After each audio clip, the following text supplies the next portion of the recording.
Gold, trusted gold buyers. మీరు తాకట్టు పెట్టిన బంగారాన్ని విడిపించి ఈ రోజు ఉన్న మార్కెట్ ధరకు కొనబడను.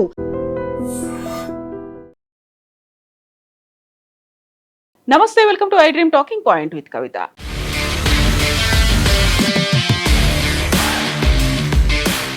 అమెరికా, ఇజ్రాయెల్, ఇరాన్ మధ్య యుద్ధం రోజు రోజుకు ముదురుతోంది. యుద్ధం కొనసాగుతున్న ఈ పరిస్థితుల్లో పెంటగాన్ నుంచి వచ్చినటువంటి హెచ్చరిక చర్చనీయాంశంగా మారింది. అమెరికా వద్ద రోజు రోజుకు క్షిపణి నిల్వలు తగ్గిపోతున్నట్లుగా పెంటగాన్ తన లేటెస్ట్ నివేదిక ఇచ్చింది. ఆ నివేదిక కాస్త లీక్ అయింది. మరో 10 రోజులు ఇలాగే దాడులు కొనసాగిస్తే కీలకంగా ఉన్నటువంటి క్షిపణుల నిల్వలు తగ్గిపోవచ్చు అంటూ ఆ నివేదిక హెచ్చరించింది. ముఖ్యంగా ఇంటర్సెప్టార్ క్షిపణులు, గ్లైడెడ్ మిస్సైల్ డెస్ట్రాయర్ల నిల్వలు గణనీయంగా తగ్గినట్లుగా తెలుస్తోంది. ఇరాన్ డ్రోన్లు క్షిపణులను ఎదుర్కోవడంలో ప్రస్తుతం ఇవి కీలక పాత్రను పోషిస్తున్నాయి. ఈ క్రమంలో 10 రోజులు దాడులు ఇలాగే కొనసాగితే క్షిపణుల నిల్వలు పూర్తిగా తగ్గిపోయే ప్రమాదం ఉందని నివేదికలు చెప్తున్నాయి.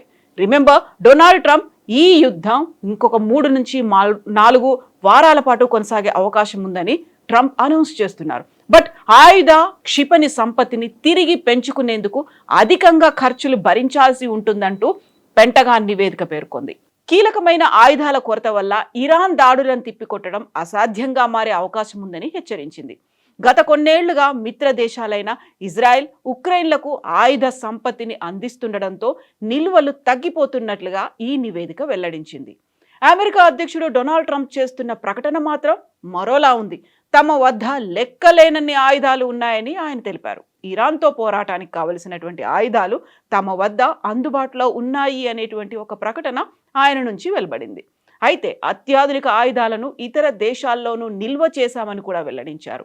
ఇరాన్పై దాడులు మరో 5 వారాలు లేదా అంతకంటే ఎక్కువగానే కొనసాగొచ్చనేటువంటి అంచనాలు కూడా వినిపిస్తున్నాయి. అయితే ఈ ఆయుధ నిల్వలు తగ్గిపోతున్నాయనేటువంటి వార్తలు వచ్చినప్పటికీ కూడా మరొక వార్త ఇప్పుడు సోషల్ మీడియాలో వైరల్ అవుతోంది. అదే ఇరాన్ తదుపరి సుప్రీం లీడర్గా ఎంపికయ్యే వ్యక్తిని కూడా నిర్మూలించడమే లక్ష్యంగా పెట్టుకుంటామని ఇజ్రాయెల్ రక్షణ మంత్రి కాట్జ్ సంచలన ప్రకటన చేశారు.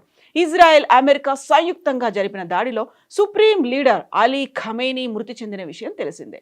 ఖమేనీ మృతి చెంది 4 రోజులైనా అమెరికా, ఇజ్రాయెల్ దాడులు మాత్రం ఆపడం లేదు. ఇలాంటి సమయంలో ఇజ్రాయెల్ మంత్రి నుంచి కీలకమైనటువంటి ఈ ప్రకటన వచ్చింది. ఇజ్రాయెల్ను నాశనం చేయాలనుకునే వారిని, అమెరికాను బెదిరించే ప్రయత్నం చేసే వారిని వదిలిపెట్టే ప్రసక్తే లేదని ఆయన అన్నారు. ఈ ప్రాంతంతో పాటు ప్రపంచ దేశాలను అణచివేయడానికి, బెదిరించడానికి ఆ దేశ ప్రభుత్వం నియమించిన ఏ నాయకుడినైనా నిస్సందేహంగా అంతం చేస్తామని స్పష్టమైన ప్రకటన చేశారు. సుప్రీం లీడర్గా కొత్తగా ఎవరు ఎన్నికైనా, ఎక్కడ దాక్కున్నా వదిలిపెట్టబోమనే ప్రకటన వచ్చింది. అమెరికా భాగస్వామ్యంతో ఇరాన్ పాలనా సామర్థ్యాలను తుడిచిపెట్టేస్తామని హెచ్చరించారు. ఖమేనీ రెండో కుమారుడు ముజ్తబా ఖమేనీని దేశ సుప్రీం లీడర్గా ఇరాన్ అసెంబ్లీలోని కీలక నేతలు ఎన్నుకున్నట్లుగా వార్తలు వచ్చాయి. ఇస్లామిక్ రెవల్యూషనరీ గార్డ్ కోర్ IRGCతో బలమైన సంబంధాలు కలిగిన ముజ్తబా త్వరలో బాధ్యతలు చేపడతారని తెలుస్తోంది. ఈ క్రమంలో ఇజ్రాయెల్ నుంచి కీలక ప్రకటన వెలువడింది. అయితే అమెరికా, ఇరాన్ మధ్య ఉద్రిక్తతలు పెరుగుతున్నటువంటి వేళ ఓ ఆసక్తికరమైనటువంటి లెక్క ఇప్పుడు వినిపిస్తోంది. అది క్షిపణులకు సంబంధించి. ఈ లెక్క అగ్రరాజ్యాన్ని తీవ్రంగా కలవరపరుస్తోంది.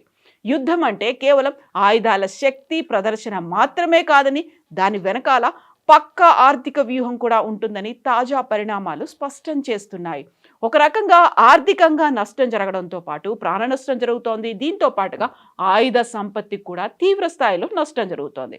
ఇరాన్ ప్రయోగిస్తున్న అత్యంత చౌకైన డ్రోన్లను అడ్డుకోవడానికి అమెరికా కోట్లాది రూపాయల విలువైన క్షిపణులను వాడాల్సి వస్తుండడం వ్యూహాత్మకంగా పెద్ద సవాలుగా మారింది. ఇరాన్ ఉపయోగిస్తున్న షాహెద్ వంటి డ్రోన్ల తయారీకి సుమారు $20,000 అంటే మన కరెన్సీలో 16 లక్షలు ఖర్చు అవుతూ ఉంటే, వాటిని గగనతలంలోనే కూల్చివేయడానికి అమెరికా వాడుతున్నటువంటి ఒక్కో పేట్రియాట్ క్షిపణి ధర ఏకంగా $4 మిలియన్ అంటే మన కరెన్సీలో 33 కోట్ల రూపాయలు. ఒక డ్రోన్ను నాశనం చేయడానికి దాని విలువ కన్నా 200 రెట్లు ఎక్కువ ఖర్చు చేయాల్సి వస్తోంది అమెరికాకి. తక్కువ ఖర్చుతో ఎక్కువ నష్టం కలిగించాలన్నదే ఇరాన్ వ్యూహంగా కనిపిస్తోంది. ఇక ఇరాన్ తన వద్ద ఉన్న వేలాది డ్రోన్లను దశల వారీగా ప్రయోగిస్తూ అమెరికా రక్షణ వ్యవస్థను ఆర్థికంగా దెబ్బతీయాలని చూస్తోంది.